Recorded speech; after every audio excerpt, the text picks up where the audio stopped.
Story 1. The doll that watched Ella was a collector of rare toys and limited edition dolls. When she saw the LABUBU doll online, with its big toothy grin and mischievous eyes, she thought it was adorable. It arrived neatly packed, still sealed, with a faint chemical smell clinging to its hair. At first, it was just another piece for her shelf, but soon she noticed something wrong. Every morning, the doll's position would be slightly different. One day, its head tilted left. Another day, its tiny arms were raised as if reaching out. Ella assumed she must have bumped the shelf or forgotten how she left it. Then came the night she woke at 3 a.m. to the sound of scratching soft, deliberate scratches against her bedroom wall. She turned on the light and froze. The doll was no longer on the shelf. It was sitting on her nightstand, facing her, its grin wider than she remembered. She locked it in a box and shoved it into the attic. But the scratching noises never stopped. Weeks later, while cleaning, she opened the attic and found the box empty. She has not seen the LABUBU doll since, but sometimes, when she walks past a mirror at night, she swears she sees a small, grinning figure just behind her shoulder. Story 2. The birthday gift for her 10th birthday. Mia's aunt gave her a LABUBU doll. At first, Mia loved it. She carried it everywhere, spoke to it, even slept with it beside her pillow. But her parents began to notice changes. Mia started waking up with bruises on her arms, small marks shaped like fingers. She became withdrawn, whispering to the doll late at night. One evening, her mother overheard Mia whispering.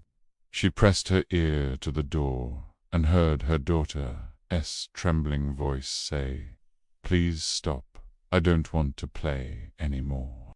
When the mother entered the room, the doll was sitting upright on the bed, and Mia was cowering in the corner. The family decided to throw the doll away. They drove to a distant dumpster and left it there. But the next morning, the LABUBU doll was back in Mia's room, sitting neatly on the dresser, its grin sharper than before. Terrified, they burned it in the backyard. As the flames consumed it, Mia fainted and screamed in her sleep, saying the words, "It's still here." To this day, Mia avoids dolls entirely. She still dreams of that sharp-toothed grin. Story 3. The Collector's Curse. Daniel was an online seller who often flipped limited edition toys for profit. When he got his hands on a rare LABUBU, he knew he could sell it for thousands. But after he posted the listing, strange things began happening. Buyers backed out, claiming the doll gave them a bad feeling, just from the photos. At night, Daniel heard giggles in his apartment, high-pitched, childlike, echoing through the halls. One evening, he awoke to find the doll standing on his kitchen counter, though he swore he had locked it in a glass display case. He decided to pack it up and ship it immediately, but every attempt failed. Boxes would arrive ripped open, tape peeled back, the doll sitting untouched inside. Finally, in desperation, Daniel threw the doll into the river. He returned home relieved, but the next morning it was waiting for him on his doorstep, soaking wet, its plastic hair dripping. Weeks later, Daniel vanished. His apartment was found abandoned. On his bed sat only the LABUBU doll, dry, grinning, and spotless. Story 4. The girl in the hospital, in a children's hospital ward. Nurses noticed one patient always clutched a LABUBU doll.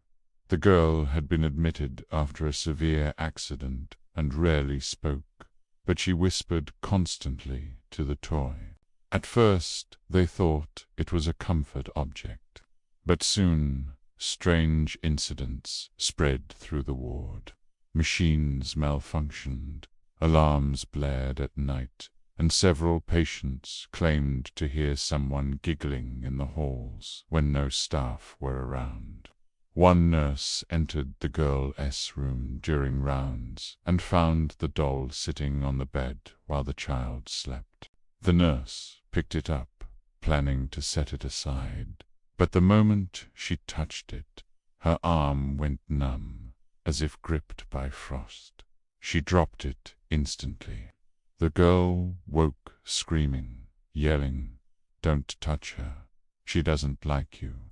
A few days later, the girl died unexpectedly, though doctors could not explain why.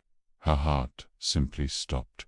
After her passing, the doll vanished from the room.